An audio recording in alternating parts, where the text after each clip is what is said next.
Hi friends, ఈరోజు అయితే నేను మటన్ కర్రీ చేస్తున్నానండి. ఇదిగో ఇది బిర్యానీ ఆకు అండ్ ఇది పెద్ద విలాచి, చెక్క, సాజీరా అండ్ ఉల్లిపాయలు అండ్ మిరపకాయలు, ఇది వెల్లుల్లి, విలాచి, లవంగం పేస్ట్. ఆయిల్ అయితే వేసుకున్నానండి.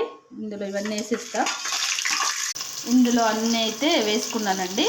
ఇవైతే మంచిగా ఫ్రై కావాలి. ఇవి మంచిగా ఇందులో కొంచెం పసుపు వేసుకోవాలి. ఇప్పుడైతే మటన్ వేసుకోవాలండి.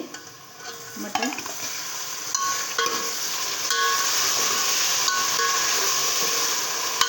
కారం వేసుకున్నానండి, సాల్ట్, కొంచెం మటన్ మసాలా వేసుకుంటున్నా.